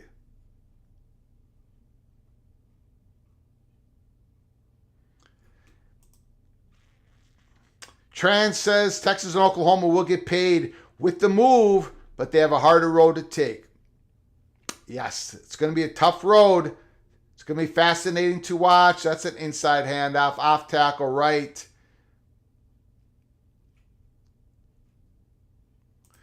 Well, Tran, it says it's safe to say Ohio State owns the Big Ten, except they haven't won the Big Ten the last 2 years. Your two-time defending, reigning, undisputed Big Ten champions are the Michigan Wolverines. So if this is what you call owning the Big Ten, now for the last 10 years, absolutely. But the last 2 years, Michigan are the Big Ten champions.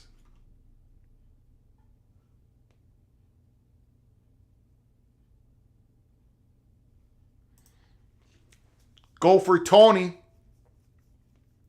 Go for Tony. What are your thoughts on Tony Petitti concerning the upcoming TV negotiations for the new college football playoffs? Personally, I think the Big Ten is in great hands. Great question. No doubt about it. The gold rush of 2026, making sure that the college football playoffs, that's an open bidding among potential media partners. Fox is going to be in there. Amazon's going to be in there. ESPN is going to want to keep as much as they can. CBS, NBC, maybe some others. Trying to get some of that 11-game playoff content. Although it could be a 15-game content. It could be a playoff of 16 teams in 2026. But yeah, Tony Petitti going to make sure that the Big Ten, hopefully he works with the SEC. Hopefully they can find common ground on these huge issues in the years ahead. It's one of the things that Kevin Warren could not do. He got everybody upset with them.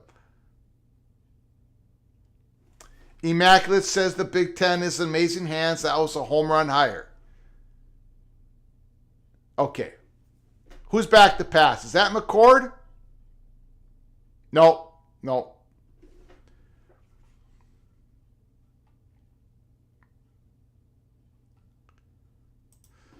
Kansas, Mr. Monkey says Kansas got Minnesota defensive lines, Cage Keys and Austin Booker. What should Kansas expect from those guys? I don't really know.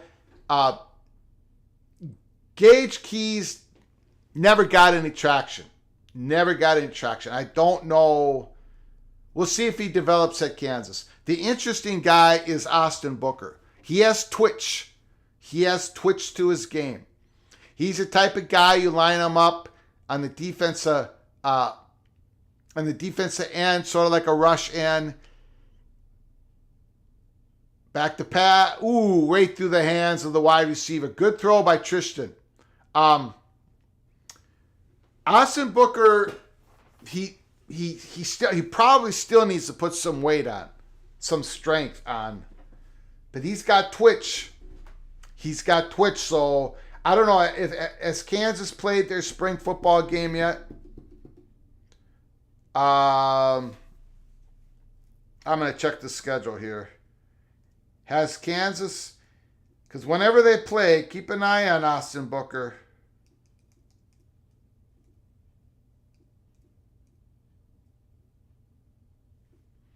I can't tell. So let me know when they play.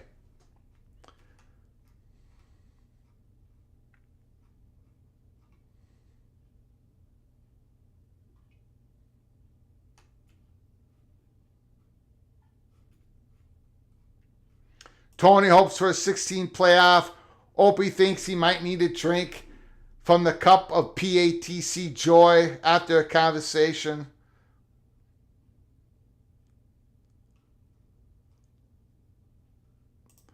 Alan says, my underdog is Tulane. Again, love the passion of the group of the 5 teams. Well, I think Tulane has to be a huge AAC favorite. Michael Pratt coming back for another year as the quarterback of the Tulane Green Wave. Michael Pratt. Tulane's got to be a huge favorite. Huge favorite. Not only to win the AAC, but to go back and be the group of 5 representative in the New York Six Bowls. Absolutely. Big time. Big time. Tulane has grown as a football program. Ooh, now that was a good throw. That was a very nice throw. I got to make sure Kyle McCord threw that ball. Over by the sideline.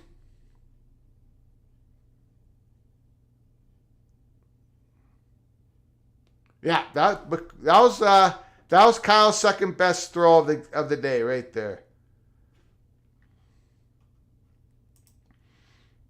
Trent says that Fritz is a damn good coach, and he's going to retire there. He's going to stay there probably for a few more years and retire. That's what he said in public. So they're not going to lose him. They're not going to lose him. Immaculate doesn't want the national tournament to expand. He wants the expanded conference postseason tournaments instead of single championship games. In other words, for these bigger conferences, they have a semifinal weekend. I think that's going to happen down the road.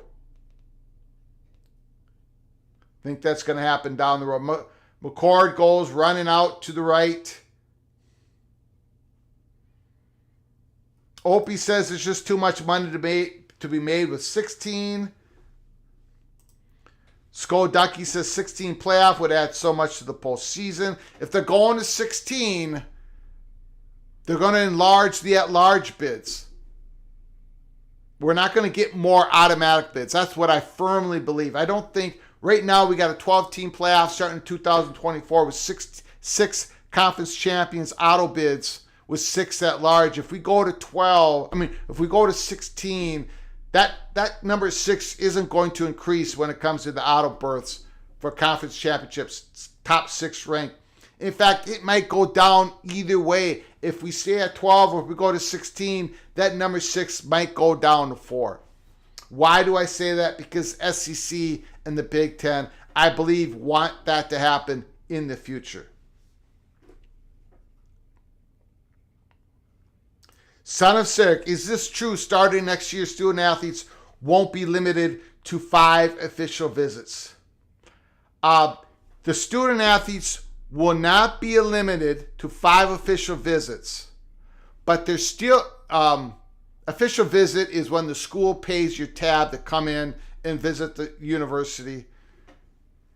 They won't be limited to 5 official visits, but they will be limited to 1 official visit per school, unless that school has a coaching change between your first time you visit, and if they have a coaching change after you visited the first time, you can visit them again.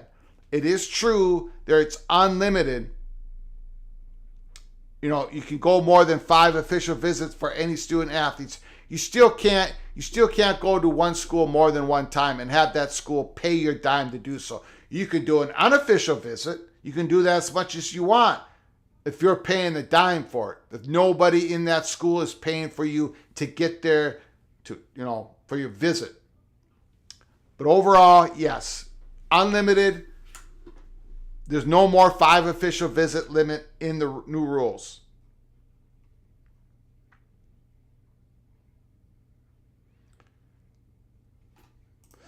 Mr. Monkey says KU has a lot back from last year, but they lost some key players. KU seems to have a Minnesota pipeline. Yeah, they do. They got the Florida kid, Emmeline, receiver. I don't know if he's going to produce. We shall see. You guys got Kai Thomas, but then he didn't do much. I think he went to Kent State.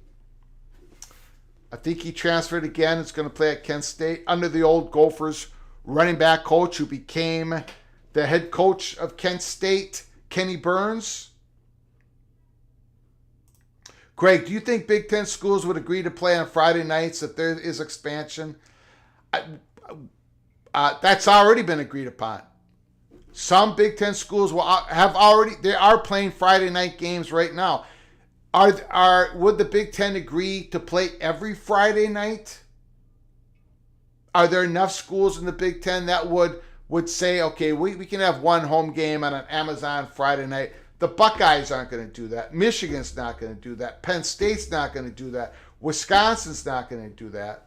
These Big Ten schools do not want to lose one possible home game on a Friday night because of the incredible recruiting advantages. They don't want to interrupt their high school games on a Friday night. They want their high school recruits in state to be able to go to every single one of those home games if possible during the season.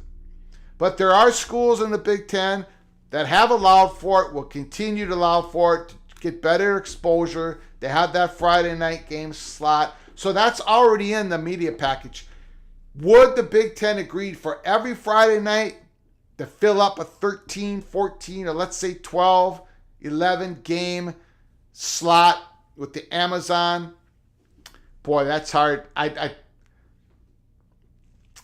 Maybe a 6-week package, 7-week possibly, conference games. It'd be tough. It would be tough, but we'll see. But they already have some of that.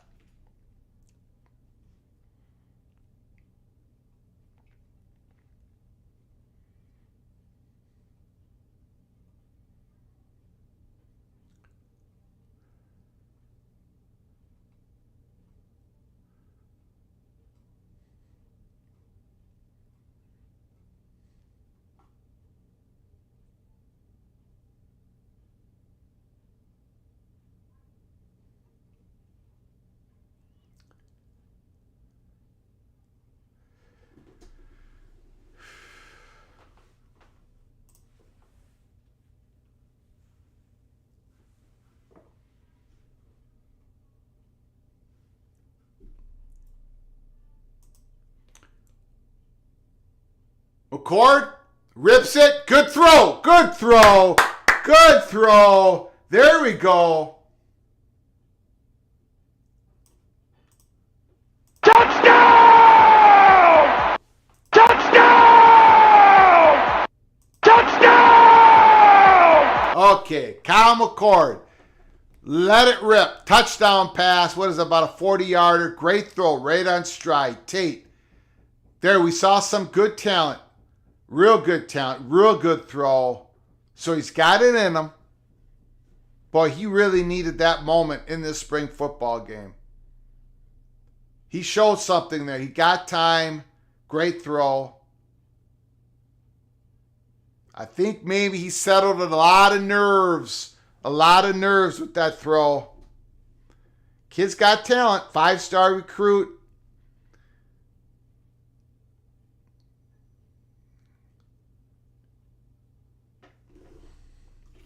Good throw. Jared Jones saying Carnell Tate is the next great Buckeye wide receiver.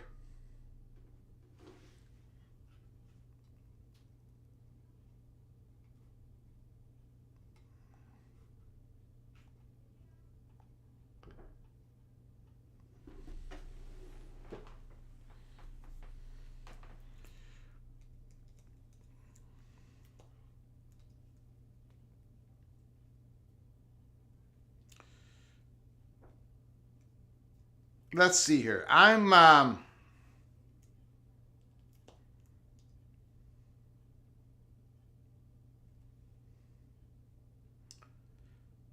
still trying to find out when's the end period of the portal. Is it April 30th or am I off base here?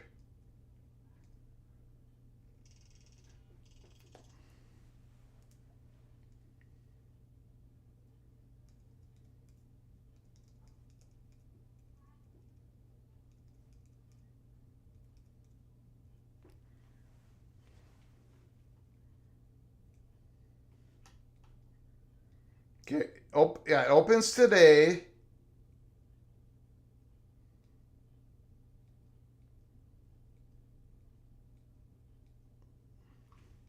I tell you, every time I open up an article on it, they say when it starts. They never say when it closes. I think it closes April 30th, but since this show has started, I cannot find confirmation of it. If anybody in the chat can make sure, let me get it confirmed for me if April 30th is the date.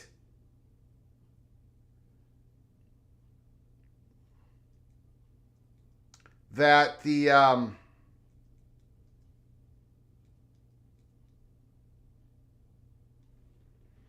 portal closes. So I got to tell you, Gophers have got to get busy. Got to get busy. We need a linebacker. We need a cornerback. I'd like to have another offensive lineman. Thank you, Jared Jones, Mr. Buckeye. Greg, you are the man. Appreciate you. I appreciate you for coming in. Appreciate you for all your donations, Gerald Jones, giving us the Buckeye perception. That was a great throw. By Mr. Kyle McCord. No question about it.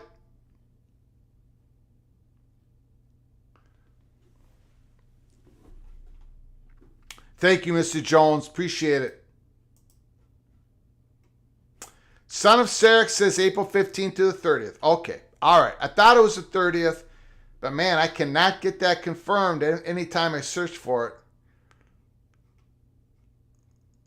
It's going to be a big 15 days. I think we're going to see some big names go in the portal, at least a couple of them.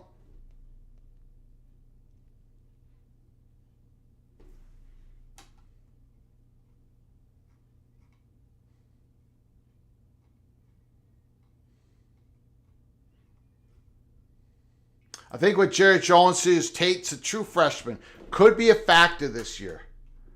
The Buckeyes wide receiver room is always stacked. Always stacked.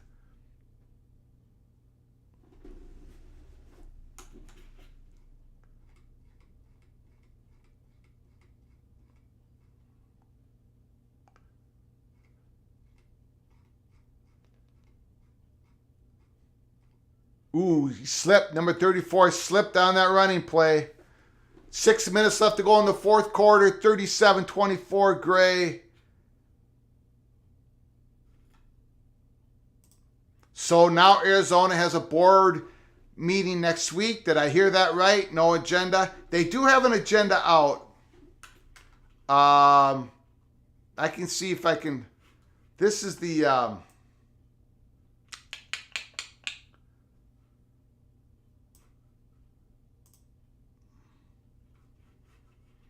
They have 4 meetings.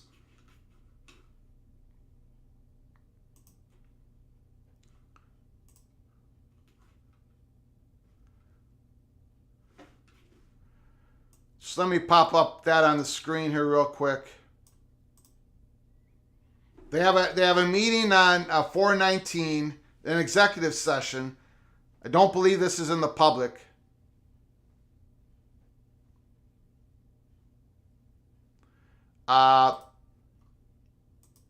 And then on 20th, they have a public session from 9 to 10.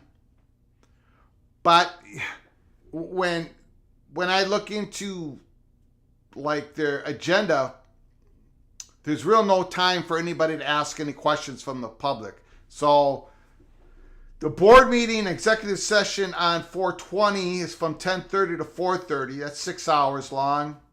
But then that board meeting public session on April 21st, it looks like they have an open mic.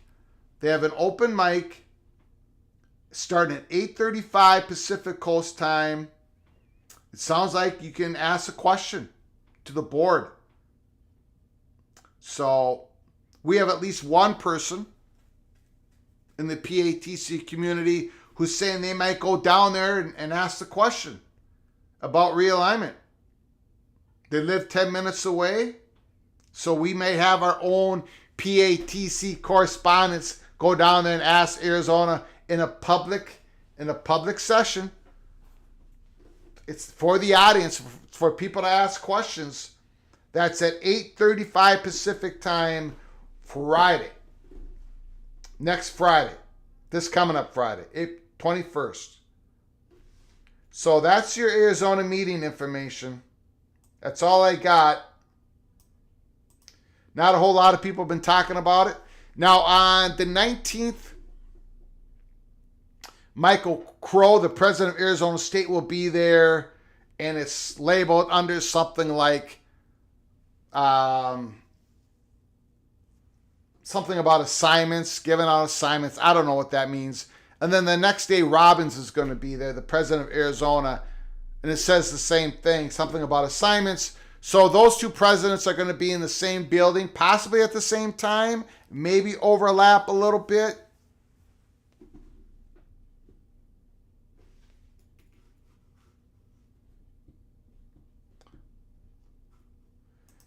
I don't think those meetings recently popped up.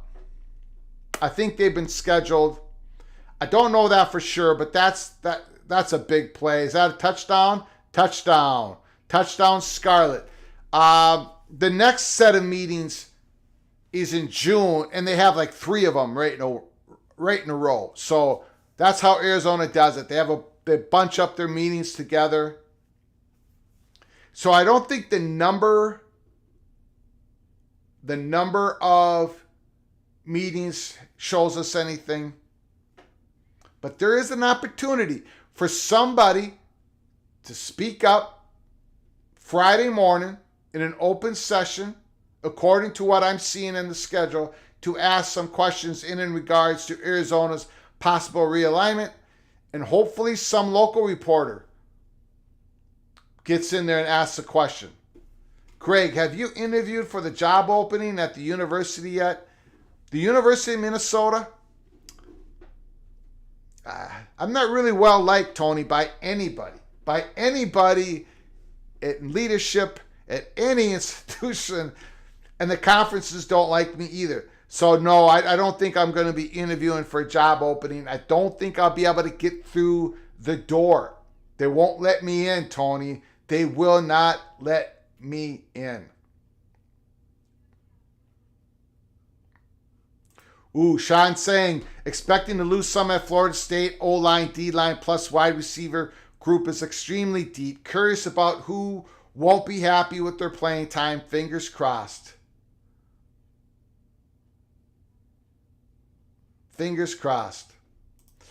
John Napper, love your show, Greg. Thank you so much. You get some high school, college football IQ folks hanging out here. Well done. High college. Thank you, John. I do appreciate that. That's what the PATC community is all about.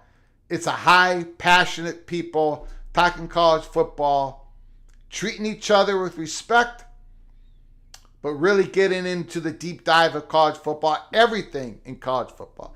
Everything. Spring football game. Of course we cover spring football game.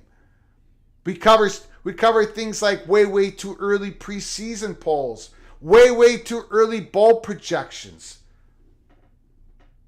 We do all the crazy stuff here at Peek Around the Corner. That's what we do. That's who we are.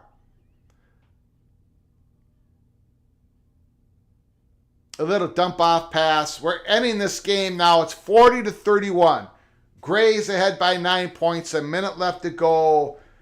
I appreciate you all coming in today to watch this. You'd make a fine president, in my opinion. My goodness, Tony.